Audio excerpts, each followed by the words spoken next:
Wait for me. The words come out a little more than a creaky whisper. No. I'll hold it in. I'll hold it in.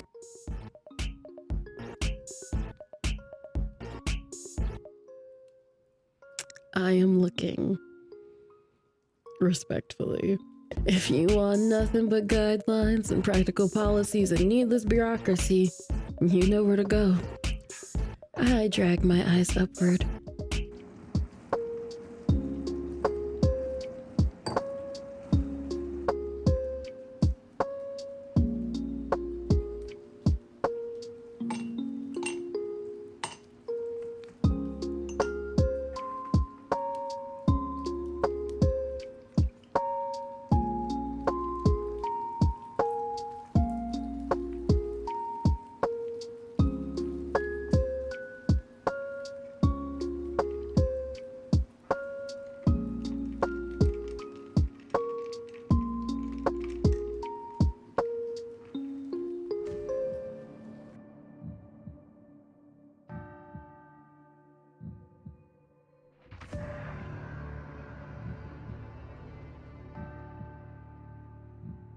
Hello and welcome back to my channel. I am Sleepy Bug. If you are new here, it is nice to meet you, cutie pie.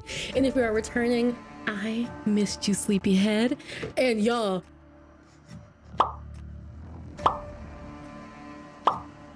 I said what I said. That's what Cynthia was trying to tell you. I said what I said, and I'm always. not changing on it, okay? So what do you want to do? You want to move on? You want to keep hashing over it? He keeps You want to asking, keep so I'm going? gonna keep- It ain't changing over here. I'm so excited. I'm so excited.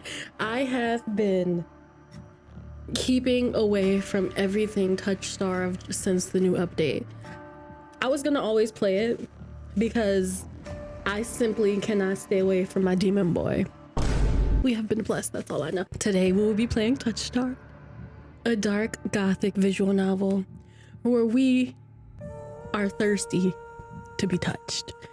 We are literally singing, touch me, I wanna be touched. I'm excited. I'm excited. You're excited. You're excited.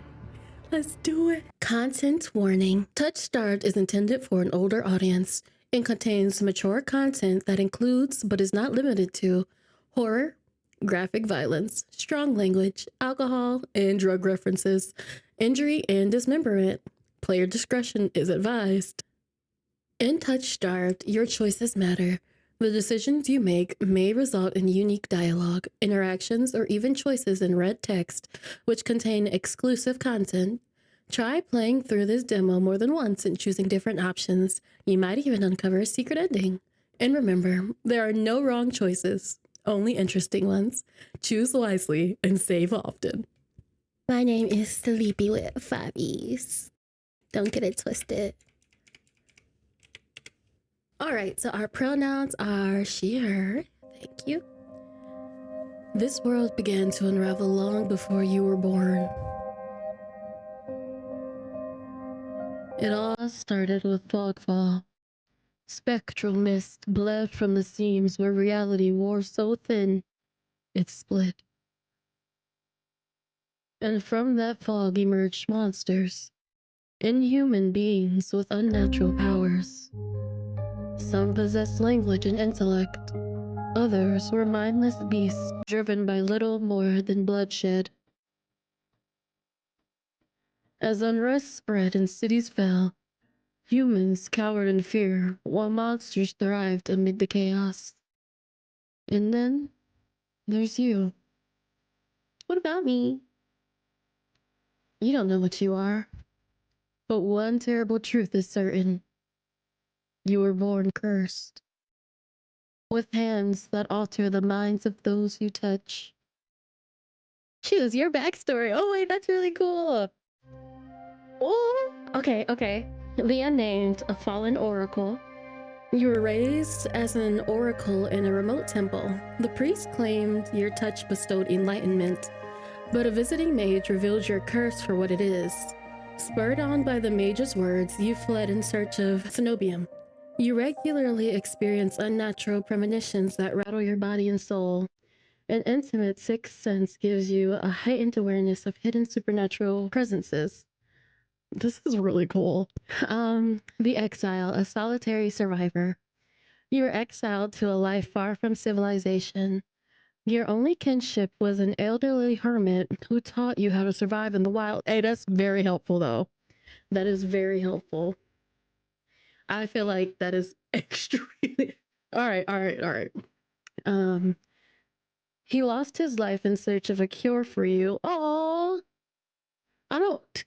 Wait. But left you with a final lead to pursue the Synobium. You're a seasoned survivalist, well versed in deciphering soulless behaviors. You've gained fluency in various languages and uncanny intuition to detecting danger. Let's read the alchemist, an abandoned mage. An exiled Cenobium mage took you in as a child, raising you as her apprentice. She seemed to take pity on your curse, but you discovered that she was cultivating you as a test subject. You fled to the Cenobium seeking a cure. You're an experienced spellcaster with an encyclopedic knowledge of alchemy, spellcraft, and history. With a little observation, you can identify the subtle effects of magic. First of all, having classes in a visual novel, iconic. That is high-key iconic. That's so cool. The Fallen Oracle just like it fits my spirit. It fits my spirit. But the exile is how we're gonna survive, you know? If you're new to the channel, just know, first run through, always by vibes. I'm vibing with the Oracle. Straight off vibes, not intuition, not smart. I'm going with the Oracle. Your name is Sleepy. You selected she, her pronouns. Your backstory is the unnamed. Is that correct? Yes, that is correct.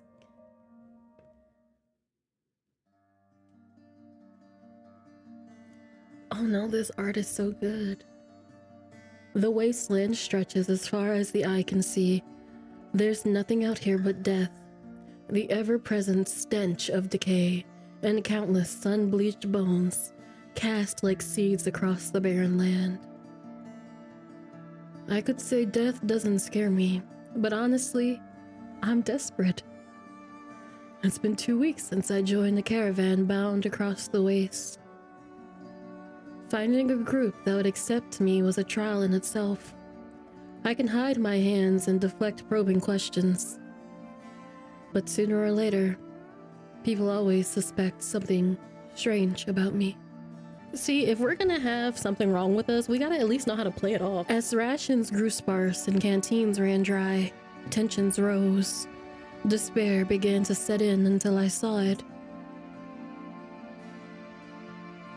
The city of gold! Eridia, the city of knowledge. Okay, well, my bad. One of the last bastions of humanity left in the world, in a home to the famous academy called the Synobium. All the world's knowledge gathered in one place. If there's anywhere I'll find a cure for my curse, it's there. All that stands between me and a new life is a final stretch of salt-soaked waste. Or so I think, until I see the first tendrils of fog snaking beneath the wagon. We see what now? Ooh, oh my god, I feel like they did the art again. It looks, the backgrounds are so pretty, god. I like the crisp lines. It's this Fogville. My stomach sinks at the very whisper of it. A silent storm more devastating than fire. Dangerous in cities, but a death sentence beyond them. A thick blanket of fog engulfs us, snuffing out the lantern's light. The wagon lurches to a stop. An eerie silence, heavy as the mist falls over us. The only warning we get is a strangled scream. Stay back! No! The cry dissolves into wet gurgling. Then, the wagon violently pitches to the side. I hit the ground hard, the air punched from my lungs. When I opened my eyes, adrenaline lends sudden, awful clarity to the carnage around me. Oh no. A trader I once shared bread with lies face down in the mud, their back reduced to long strips of torn muscle, gleaming gristle and exposed bone. Bodies litter the wasteland. Ooh, child, that scared me. For real. That scared me for real. I try to rise, but my ankle explodes with pain so blinding. White blooms across my vision. Only when my eyes finally adjust do I see the dark shape before me. Ooh, child. Hey. I bet you got a good vision insurance plan. I bet you do. I bet you see lots of things. A soulless stoops over the twisted form of the caravaner. I freeze, but it swivels its head. A dozen bulging eyes twitch in my direction and blink as one. I don't like that.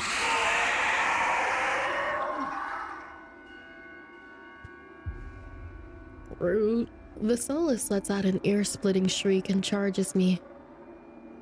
But right before it reaches me, the beast barrels past, vanishing into the mist.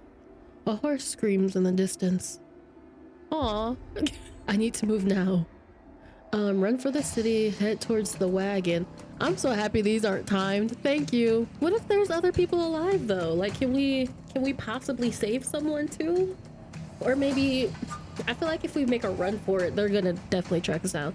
To the wagon. I take cover beside the wagon, where the air is thick with greasy smoke. Fire eats through the gaping hole, spluttering where lantern oil mixes with the brackish water. Every person I see is dead or dying, except one. Oh, Mother, forgive our sins. Guide us unto your hearth. We are worthy. We are worthy. A traveler grovels by the flame, their hands clasped above their head in fervent prayer. I glance upwards, towards the gauzy lights of the Eridia, just visible where the fog runs thinnest. I don't pray. Not anymore. But the sight of the city is all the reminder I need. I came too far to die here. Rapid footsteps echo all around me. I turn in circles, frantically searching the opaque mist for the source. But the fog fall twists and stretches sound. Suddenly, the caravan's driver bursts forth from the fog. Our eyes meet too late. He knocks me on the ground and slips on a patch of mud. The soulless instantly falls on him. Oh. It catches the driver by his throat and rakes his stomach with razor-sharp claws. He comes apart like wet paper, spilling intestines and viscera in steaming tide. Fighting the urge to heave, I claw frantically through the slippery muck of the handhold. Shit. My hand catches on the jagged edge of a rib jutting up from the water. Bandages unfurl around the gouge, torn deep into my palm. But the pain's quickly forgotten when a hand closes around my wrist. Oh no. Can you stand? The prayer traveler leans over me. He's really cute. We need to run. Don't touch me. They reach for my hand and I realize too late that my bandages have come undone. No, don't touch me. The sensation of their thumb brushing. Oh God, the music stopped. The sensation of their thumb brushing the back of my hand sends a shiver down my spine. All it takes is one touch, and in the space of a breath, my curse takes hold. He needs some milk. Ooh, child.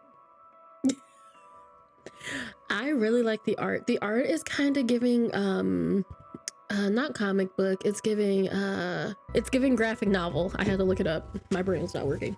It's the art reminds me of a graphic novel, which I think it's really stinking cool. Their lips peel back into a deranged grin.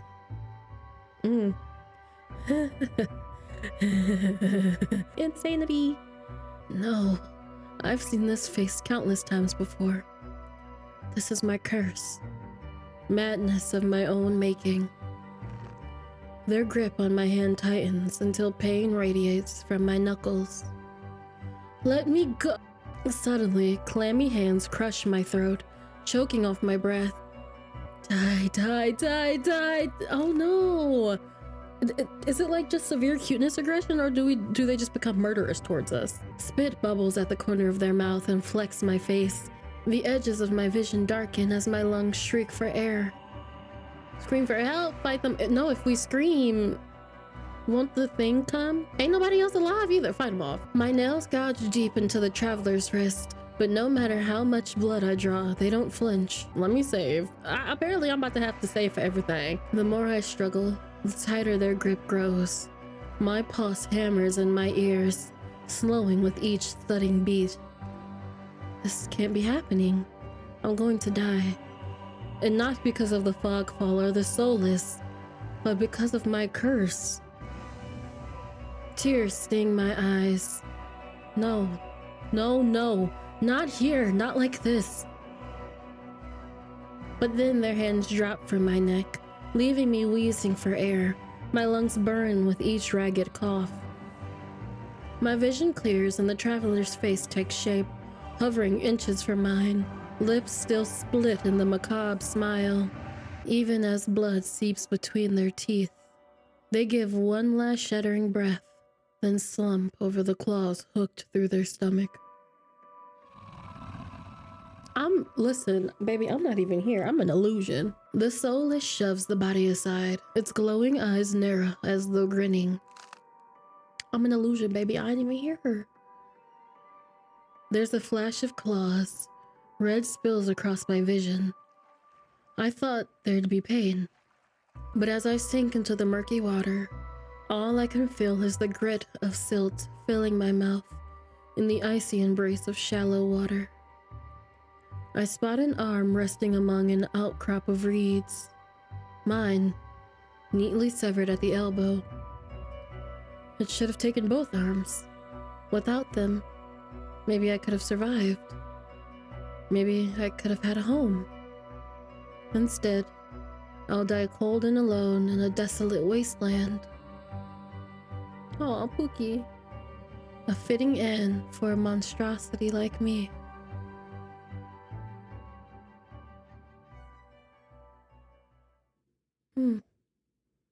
If this is death, it's not as bad as I feared. The cold is gone, as is the choking stench of bog water. I could drift forever, cocooned in oblivion until all thought and sensation vanished. No curse, nobody howling at me in madness and terror. Nothing at all. The thought has a terrible appeal to it. But I take a reflective breath, and air pours into my lungs, then out again in ragged gas. Feeling comes flooding back. Warm cloth on bare skin, a firm surface underneath me, a strange tang of sulfur in the air. Do not be afraid. You know what? I guess I'm not afraid, suddenly. You're welcome. So, doctor. Yes? You sure that's all you need? Yes, thank you. Doctor. Yes? You sure that's all you need? I'm okay. I twist my head towards the voice. Tears flood my bleary eyes at the bright glow of lamplight. Try not to move. Anything for you, Beyonce? The voice is calm, steady, and commanding. But more importantly, it's a stranger's voice. One thought cuts through my mental fog. I have no idea who this is, and I'm completely at their mercy. Stay away from me. The words come out a little more than a creaky whisper. I clamp my mouth shut, hating how weak and helpless I sound. No. I'll hold it in. No. Who the hell is this? Listen, he's making my brat come out. I kind of want to be a brat. We're gonna sit up. I managed to push myself on one elbow, but my head swims and my surroundings give an alarming lurch. A stubborn patient. Whatever you say, Dr. Zane. I don't have the strength to dignify with a response. Instead, I pull the sheets up higher and wipe my eyes until my vision clears. Ooh, that man is fine. Oh, I like his His belt across his chest, it has medicine in it. Oh, he's so cool. Look at his long ponytail. I'm a hot girl, I do hot shit. The stranger towers over my prone form. Warm light limns his pristine medical coat. I instinctively shrink back, and that's when I realize that I'm completely naked except for a thin linen sheet. Doctor. Doctor! Nurse. You said I need doctor! Nurse. Doctor! Nurse. Doctor! Nurse. Doctor! Nurse Trudy! Yes! No! Oh, yes! Look! So why are you getting me in my... not even in my undies. Naked, lying on a low cot, with a pair of sharp golden eyes watching my every move. The man's gaze flickers to my exposed, unbandaged hands. I plunged my hands under the sheet, though it's too late. He must have noticed what they look like. Strange, cursed, inhuman. I brace myself for his inevitable disgust, but his courteous smile lingers. He just watches in placid silence as I struggle to make sense of my surroundings. Where am I? Who are you? Be calm. You are safe here. Whatever you say, doctor. Okay, I'm done.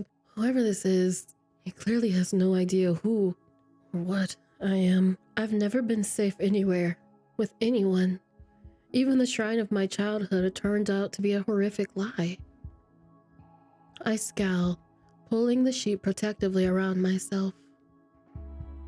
Where are my clothes?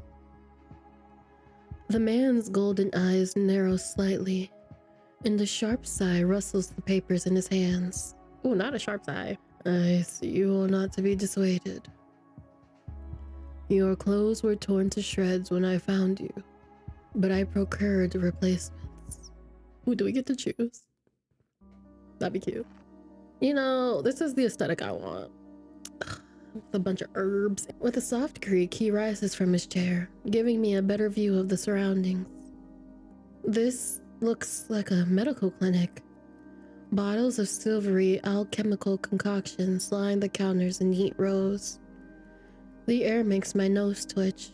A faint whiff of smoke or something distinctly metallic, like blood. I guess that's copper. The doctor produces a large, dense bundle of cloth, which he sets at the foot of my cot. He's easily a head taller than most, and I have to crane my neck to look at him. Doctor. Oh, this man is fine. You ain't gotta go nowhere, Big Daddy. You can stay right where you are. Thank you. I have manners, at least. I should be polite if I can. Oh no, I don't have any self-preservation. It's okay. It's okay. It's alright. I have no self-preservation. It's fine. Especially since I don't know who he is, what he can do, or what he wants with me. Meeting his gaze sends a hot frisson down my spine. Something about him nags at me, like a half-formed memory I can't place. Thank you. I'm a hot girl, I do hot shit. He's a bad bitch. I can't. You are very welcome. I will leave you to get dressed. With a curt nod, he leaves through a narrow door. I hear a soft click as the lock turns behind him. When I don't hear any more footsteps, I reach for the bundle of clothes. An itch on my elbow stops me short. I reach down absently to rub at it, then freeze when my fingers meet a neat line of stitches. Did he put her arm back on? I know what I saw. That beast took my arm clean off. And yet, the limb shows no sign of injury apart from the black stitches poking through my skin. I gingerly flex my fingers, feeling my heart race at the sensation. This isn't possible. I should be dead, or at the very least, gasping out my last breaths. I squeeze my eyes shut, waiting for the pleasant dream to unravel, to wake up and find myself bleeding out in the swamp and not with a really hot doctor. But nothing happens. The seconds tick by, and my arm remains resolutely healed. My surroundings pristine and quiet. In numb disbelief, I grab the replacement clothes and began stiffly pulling them on. They're thicker and warmer than mine were. We love a man. Bundled with a black woolen cloak. But there's one thing still missing. My bandages. The doctor didn't leave me with any, though I know he saw my hands. I slide off the bed and take a few unsteady steps towards the drawers. If this is indeed a doctor's clinic, there must be bandages somewhere. He's like, I'm not an ordinary doctor. I start opening drawers at random, and of course, that's when the door swings open. Are you looking for something? I whirl around, clutching a thick roll of clean bandages. I try to step back from him, but my legs bump against the cot. Your caution is understandable, though if I meant you any harm, you would know. Okay. That doesn't make me feel better in the slightest, but he makes no move toward me, so I quickly wind the bandages around my hands. The glowing scars and molten skin disappear under a layer of clean white cotton. May I ask why you need additional bandages? I can help if you tell me what ails you. Can you? I hope. I doubt it. Traveling to Eridia was a gamble born of desperation rather than hope. Nothing has come close to curing my curse. And yet, my left arm twitches. The arm that was severed before my very eyes. The doctor's unblinking gaze follows my every move. It's clear he won't drop this without some sort of answer. The bandages protect me, and they warn others to stay away. I've tried every way of covering my hands, and this works best. Most people avoid touching me as soon as they see the bandages. Facts, that's a good idea. And illness then? Or a less mundane affliction spread by contact? I flinch. He doesn't even sound surprised. That's far too close to the truth for comfort. Were we somebody that got experimented on? Glare at him, decline to answer. Are we going brat route? No, we said thank you, Daddy. Thank you. We just don't not say nothing. Well, it's personal and I don't really want to get into it. I have treated every affliction under the sun. I may have answers that you do not. Okay. An involuntary snort of laughter escapes me. Where do I even begin? Would he even believe me if I told him? I shake my head. I need to know more about this doctor before he figures me out. Who are you? You may call me Curious, which is short for Daddy. I'm gonna be saying that a lot in this game. And where exactly am I? Eridia, which I assume was your caravan's destination. I can think of nowhere else for a group of travelers to go. Eridia. So I made it to the city of knowledge after all. I should feel relieved, but all I can manage is a vague sense of increasing unease. How did I end up here? I brought you to my clinic, of course. You were the only survivor from the caravan, barely clinging to life. You needed immediate treatment. Which you provided. Yes. He seems bougie, I love it. He says it so simply, as if I'm a small child and he's explaining basic addition to me. He said if 1 + 1 is 2, then why are you throwing a hissy fit? I frown and flex the fingers on my recently healed arm. Aside from being a bit stiff, it feels fine, thoroughly attached to me. You're saying that you stitched my arm back on. Pardon? Oh, don't play Curious. A solace attacked the caravan. It ripped everyone to shreds. It tore my arm clean off. But when I woke up here, he's like, your arm's already been there. Not a gaslight king. I trail off bewildered. I never heard of any magic that could heal a mortal wound. The doctor, Curious, pinches the bridge of his nose. He sits back down in his chair, quiet for a long time. I do not know where you came from, but Eridia is the city of knowledge and deadly secrets alike. Information is power, and one should not give or receive it freely. Since you refuse to divulge your secrets, I will not divulge mine. I do not even know your name. You are new to Eridia, so I will overlook this specific breach of etiquette. Do not expect others to extend the same courtesy. You know, Leander would never. Okay. Do you understand? He glances at my freshly bandaged hands. Loath though I am to admit it, he has a point. I'm a complete stranger to him, yet he saved my life. I take a deep, steadying breath. This time when I speak, I sound a bit more like myself. Sleepy. My name is Sleepy.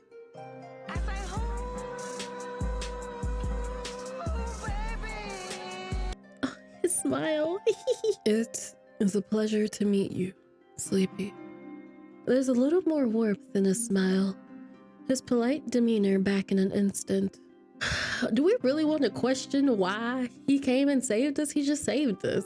Thank you for saving me. I chance to smile in return, even if he won't explain how he did the impossible. There's no doubt in my mind that I'd be dead if not for Curious. Think nothing of it. He's so bougie. He's like, yes, I did. I'm not sure if he's just being excessively courteous, but his words only raise more urgent questions. I have to ask, why did you save me? You don't know me. The question seems to startle Curious. I could hardly leave you to die in the waste. Assisting those in need is the very essence of a doctor's duty. Who does this remind me of? Leorio! No, Chopper! He reminds me of Chopper! Tony, Chopper! Oh no, now Curious and Chopper are gonna be the same person in my head. Or is he more like Walk? Anyway, I have One Piece brain rot. Don't mind me. I've never met a doctor who also hands out free clothes. My fingers find the edge of the cloak. There's a subtle but delicately embroidered pattern around the hem. I try not to think about what price Curious might demand for such a well-made clothes. No, I suppose not. He's our childhood friend. You cannot tell me otherwise. He's our childhood friend from whatever life happened with our hands. He's a childhood friend, or if not a childhood friend, a childhood witness. Forgive my presumption. I rarely come across such a fascinating patient. I blink. What did he just say?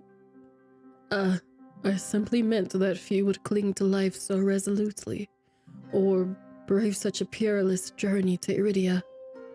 I could not help being curious about you, Sleepy. Whatever. His voice dips into a soft murmur, and he abruptly looks away from me. You're pretty curious yourself. I don't know what to say to that. You're pretty curious yourself. Am I? Well, I haven't forgotten about my arm. I wiggle my intact fingers at him. Clearly not. But you haven't asked me for any payment either. I require none from you. Travelers do not have an abundance of coin, and leaving you destitute in a strange place would be unethical. I wish doctors really were like this. I fall silent, unsure what to say. Nobody would help a whore like me for free. It's not like I said whore. There has to be some kind of catch or trick, right? A loud knock at the front door stops our conversation cold and spares me from having to say anything else. Duty calls. Unfortunately, you are not my only patient today. That is unfortunate for you. The knocking grows more insistent, and Eurus lets out a tired sigh. Please wait. Though he says it quietly, the clamor on the other side of the door abruptly stops. Do you need anything before you leave, Sleepy? Your number. I want him to propose to me, marry me, divorce me, and give me the alimony, okay? I ain't see no ring on his finger. Now, how in the world would you know that? The man ain't been here here, but for what? All of 30 minutes? Oh, girl, I could see his American Express card number from his back pocket, okay? Oh, you can't. 3691 5145 9892 6779. Expiration date. 10/08. Bah! Oh, between the soulless attack and my miraculous survival, I'd almost forgotten why I came to Eridia in the first place. I need directions to the cenobium. The cenobium. The look on his face is downright chilling. He pauses, choosing his words with cold deliberation when he speaks again. Whatever you seek, it is very unlikely you will find it there. The cenobium's gates open for precious few visitors, and even if they opened for you, you would not like what you found inside. You know what? Honestly, at this point, I would have been like, oh, say less. All right, I'm about to look for a different option. My heart sinks. He's saying that I came all the way for nothing? Risked life and limb for nothing? No, that can't be. I've only just arrived, and Eridia is the largest city still standing. There has to be a cure for me here. Then if not the cenobium, where do you suggest? Do you know anyone else in Eridia? No, I shake my head. Then I suggest a local guide. Leander! Okay, head to the Wet Wick and ask for Leander, the leader of the Adderstone. Excuse me? The wet what? The Wet Wick. He sounds deeply unamused. Oh no! You know, our country is just built on a bunch of dick jokes at this point. Follow the Outerstone postings. They are difficult to miss. When you meet Leander, tell him I sent you. That isn't much to go on, but Curious points toward the back door. You'll be safe so long as you do not draw attention to yourself. That's easier said than done. I've always been a magnet for the worst sort of attention. Girl, that's because you speak it out into existence. If you require my assistance, you may return whenever you wish. Okay, Big Daddy. Whatever you say. Literal Big Daddy, because apparently he's huge. Though he's smiling, there's a note of finality in his voice. Resigned to my dismissal, I slip out the back door. I find myself standing in a narrow and rather gloomy alley. I pull the new cloak up over my nose, stepping over the contents of emptied chambered pots. Ew. Something weighs heavily inside one of the cloak pockets. A coin purse. See, not only did he save our lives, but Big Daddy gave us money too. Thank you. Every last coin that I'd scraped together for the journey to Eridia is still inside. The purse doesn't even look like it was opened. There were so few coins to begin with. They probably weren't worth stealing. I glanced back at the clinic's closed doors. Karis didn't take any payment. He didn't even ask for a future favor. But he also said that in Eridia, secrets are power. Does he expect me to give up mine at some point? That's not exactly a comforting thought. Still, no matter why he did it, Karis gave me a second chance and a lead on where I might find help. I'd better get going before he changes his mind. I squeeze out of the alley and into the crowded main street. The line outside Karis's clinic stretches down the road. Oh. Two thin peddlers queue alongside the weathered elders. If any place is in desperate need of a free clinic, it's this one. The cobblestones are treacherously rough under my feet. Deep grooves worn between them by regular flooding and decades of hard use. I knew Eridia was a river city, but I didn't expect it to look so eroded. The buildings are tired and dilapidated, all crammed together in narrow streets. And there's something else. A change in the air, like the shift in pressure before a storm. It's subtle. Little more than a faint, persistent thrumming, but I can't seem to shake the sensation. A child darts by, clutching something greasy wrapped in paper. The smell of fried food drifts over me and my stomach gives a faint gurgle. This morning's catch, fried up, hot and fresh. Not many eyeballs today. That sounds disgusting. But I'm starving, so I duck my head under the stall's grubby awning. A large fish leers up at me, its 3 bulging eyes still visible through the thick layer of crispy batter. The vendor gives me a gap-toothed grin. What's the cheapest thing you've got? The vendor points at a metal basket of what looks like long strips of savory fried dough. Fresh long lads, 3 copper apiece. Don't burn your mouth. Jesus. Wow, how hot is it? I take the coins out, counting them gingerly. At this rate, I might not even be able to afford dinner. Reluctantly, I drop the payment on the counter and take my meal. 2 streets later, I pass a wrought iron archway adorned with dangling garlands of red and pink lilies. The buildings in this quarter are a dizzying riot of color, painted walls and tinted glass everywhere I look. Sheer red and pink curtains flutter in open doorways. Musical voices call out invitingly. Incense mingles with the pungent scent of flowers, barely covering the salt and musk of warm bodies. Yep. Yeah. This must be Eridia's entertainment district. I'm polishing off my food and dusting the crumbs from my hand when I spot a poster. It features the silhouette of a smiling man wearing a single dagger-like earring, and the word, the Adderstone, painted above his head. Of course Leander's bar would be in the entertainment district. If Leander is the leader of the Adderstone, then the face printed on the poster is likely his. I followed the line of identical posters around the corner and nearly hit my head on a precariously dangling wooden sign. Looking up, faded orange letters read, "The Wet Wick." He's funny. The facade of the building looked like it's seen better days, but I hear faint music and laughter coming from inside.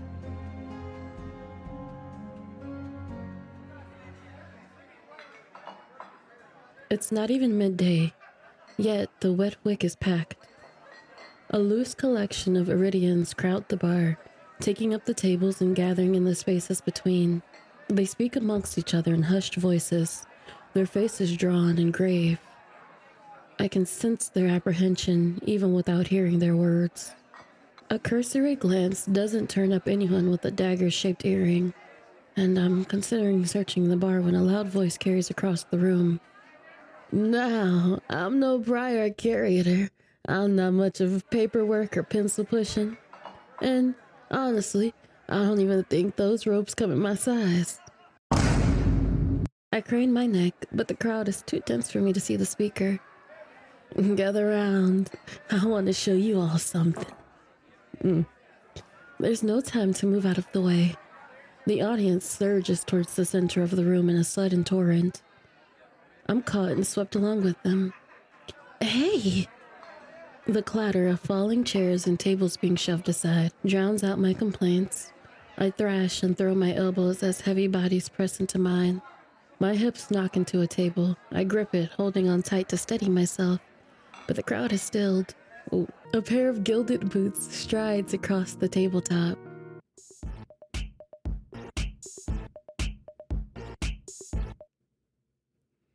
I am looking respectfully.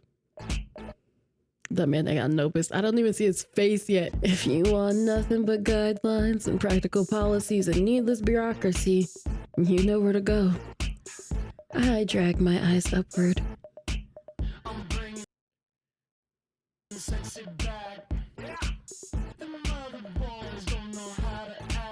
He is gonna get us in trouble. He's gonna get us in trouble. It's giving Kier. It's giving Kier. It's giving Kier and Orleander put into one, but I'm not going to wait for word from on high. His impassioned words provoke nods and excited whispers, but nothing is as captivating as his brilliant smile. Yeah. He beams at the crowd around him, a performer on his makeshift stage. And unlike those clerics, I don't need the abbess's approval to cast a spell or two. almost started choking. I'm so thirsty.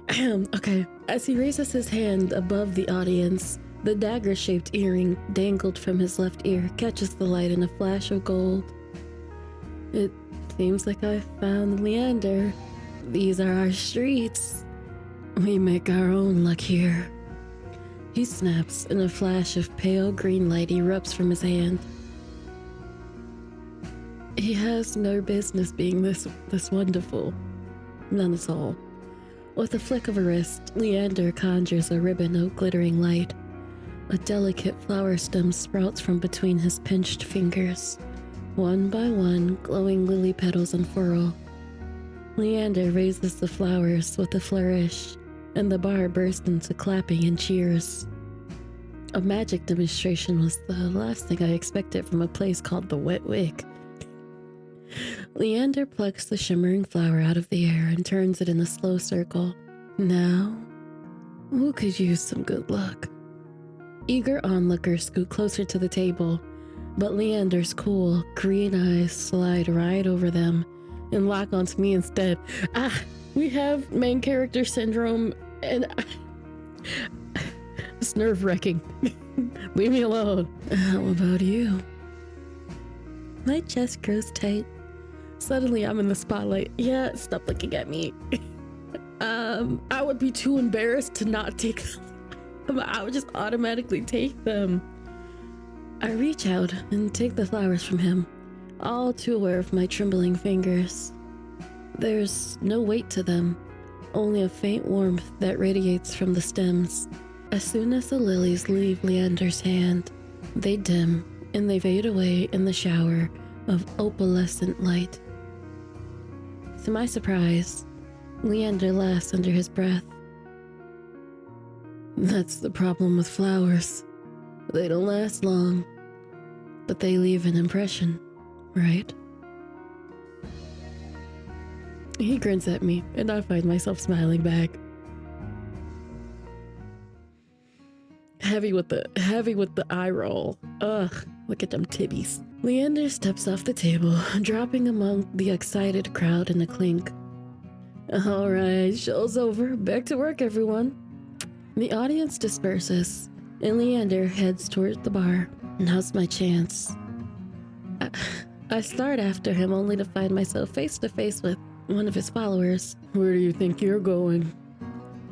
I need to talk to Leander. You and half of Lowtown. Leander's busy right now. Adderstone business. Come back tonight.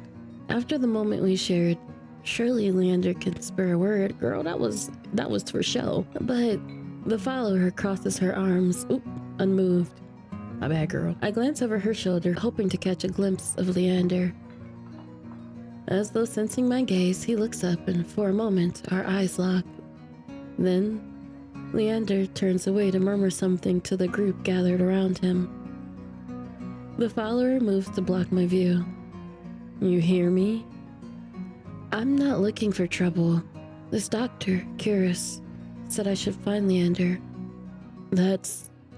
She's interrupted by a hand resting on her shoulder. I need him to back up. He's too bright. He's too bright. Where are my sunglasses? He needs to back up. Kira sent you? He said you could help me. Oh, his art is looking a little different. I love it. His skin's a little paler. It doesn't have as much of a glow anymore. And I kind of like that because they're in Lowtown. And his eyes, this man look like he don't sleep. He don't look like he sleep. Leander nods at the woman and she steps aside wordlessly. Follow me. He leads me to the crowded bar. There's so little room that his broad shoulders pressed against mine. I tense, but he doesn't seem to mind at all. Girl, this man is for the streets. Sorry about that. The Adderstone watch out for one another, but they can be overprotective at times. Lesson learned. Leander flashes me a broad grin. Keep that smile over there. You're new to Eridia, aren't you? He says with a genuine air of curiosity. Do I stick out that much? No, but I'm certain I'd remember seeing a face as lovely as yours around Lowtown. My eyes drop to the polished countertop. I'm not used to flattery, and being this close makes eye contact difficult. Yeah, where do I look? Where do I look? As if on cue, the bartender approaches us. What'll it be? Surprise me and add anything my friend wants on my tab. With what money? We trying to have a tab with what money? What money? What money, babe? I'm sure we're gonna be on his tab because isn't this his bar? What money? With what money? Oh, Leander said that. Okay, my bad. Surprise me and add anything my friend wants to my tab. I'm gonna have some water because I don't trust those green eyes. I don't. Water's fine. While the bartender leaves to fix our drinks, Leander leans his elbow on the counter. His sleeves dried up, revealing a long, raised scar. I catch myself following the winding path across his forearm. Leander's eyes wander over me in return, then they lock on my bandaged hand. A bitter taste rises in my throat. Here come the questions. Is there any reason Kira sent you here for cheap drinks or barely edible appetizers? No. What? Okay. Alright. He pushes his hair back from his forehead, sighing when it immediately falls back into place. He's so cute. That's the doctor for you. Always business. I'm not sure he even knows how to relax. The bartender pushes a pair of glasses our way. I don't realize how thirsty I am until the cool water touches my lips. Yeah, that's what I thought. We need some water. I don't think we had time to drink anything when we were with Karis. Beside me, Leander takes a deep swig from his glass. So, how can I help you? I need to get to the cenobium. As soon as the word cenobium leaves my mouth, the group standing nearby falls silent. Awkward. From the wary looks thrown my way, it's clear I've broken some taboo. It had to be the cenobium. Leander pushes away from the counter. Let's continue this conversation outside. I rise to follow him.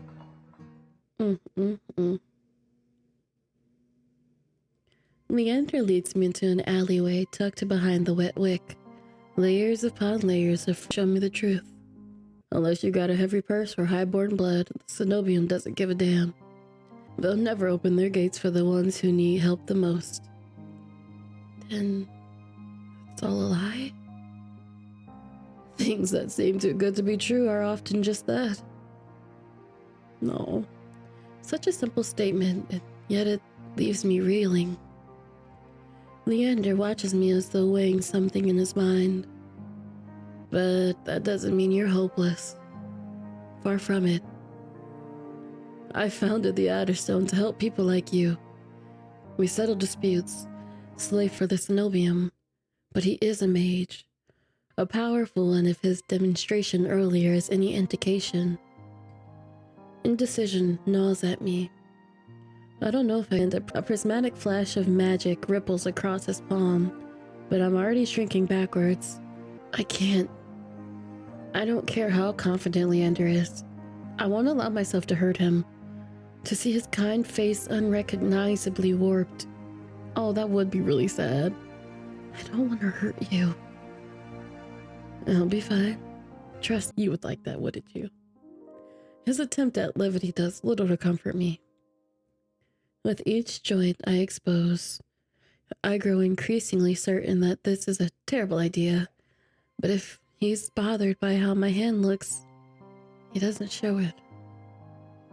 Alright, deep breath. On my count. My fingers hover shakily over Leander's palm. 3, 2, 1. I'll trust him. I'll trust him. It's his smile. I tap his palm once as quickly as possible. It's barely more than a brush, but that's all it ever takes. Heart racing. My eyes dart to his face, but Leander only smiles gently. See? You need to back up. You and your cool clothes and your tibbies. It can't be. When I reach for his palm again, Leander catches my wrist before I can pull back. I told you, there's really nothing to worry about. He trails off when my thumb grazes the soft skin of his inner wrist. I search Leander's face for traces of madness, but his eyes remain a clear, soft green. Neither of us speak as I trace the contours of his palm, lost in an awareness I wasn't anticipating. It's not as though I've never been touched before. My curse only extends to my hands, and desperation spurs creativity. But all that pales in comparison to this. I've never experienced such intimacy. My fingers, long deprived of years of bandaging, picked up every single detail, the grooves along his palms, the smooth shell of his nails, the bones in his wrist. For as long as I've lived, I've never been able to hold someone's hand without dire consequences. I never realized what I was missing. While Leander's pulse is steady, mine hammers as fear gives way to excitement. We can keep touching him. I don't see why. Give in to the impulse. My hand glides over Leander's wrist and up his arm, where smooth skin abruptly gives way to a raised scar. It matches the one that runs from his collar to his cheekbone. Could it be the same wound? Jesus, that would be a long scar. When I glance at Leander's face, his lips part as he considers his words.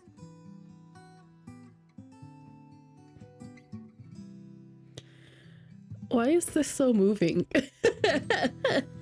Am I the first person you've been able to touch like this?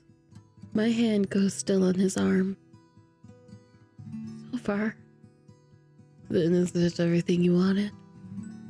When I nod, Leander turns my hand in his to inspect the gleaming fissures, crisscrossing my knuckles. There's no revulsion in his face, no fear. He looks up at me and grins. Pookie. It's not every day I meet someone as enticing as gold. He winks and lets me go.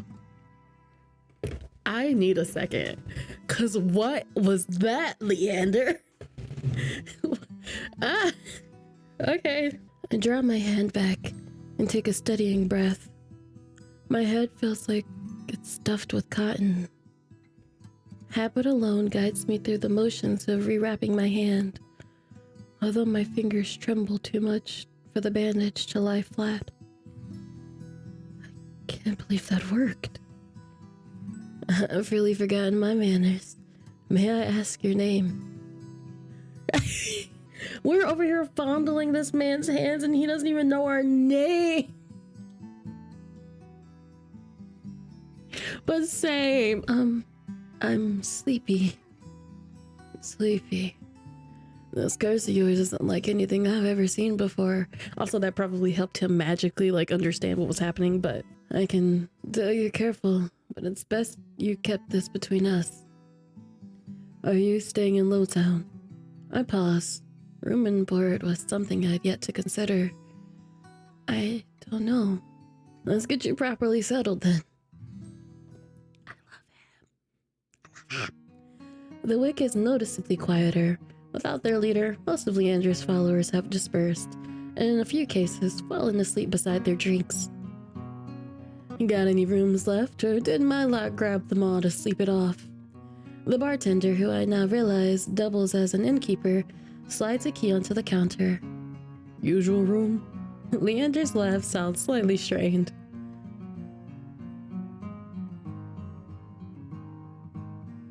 This whore. This absolute. I'm slut shaming. I'm slut shaming. Me and my 500 husbands. I'm slut shaming. No, not today. This is just for my friend Sleepy. Right. Stay as long as you like. You two have fun. Have fun? Have fun? I mean, we can't have fun. Leander clears his throat, then holds the key out to me. I hesitate. My coin purse barely holds enough for a day's worth of meals, let alone a room. How much do I owe you? Nothing. My treat, since you shared your secret. Food, drink, a warm bed, anything you need. Carefully, I take the key from him. It's small but heavy in my palm. I never expected to have a warm bed in Eridia, let alone free meals. Thank you. Eridia is twice as dangerous as it is wondrous. Be careful out there. And if you need reprieve from what haunts you, come find me. I nod, taking one last look at the gleaming bronze key before tucking it into my pocket. I read all that without taking a breath. I needed to. Okay. I nod, taking one last look at the gleaming bronze key before tucking it into the pocket of my cloak for safekeeping. Leander gives me a friendly wave before returning to the bar. Okay. All right, sir. Dusk glitters in the sparse rays of light illuminating the room. The furniture is tired, the walls cracked, and a large lumpy bed serves as the centerpiece. I can't remember the last time I slept in a bed, and I never imagined I'd sleep in one tonight. When I collapse onto the bed, the springs let out shrill squeaks. Finally, I can allow myself to rest. Oh, my eyes fall shut before long.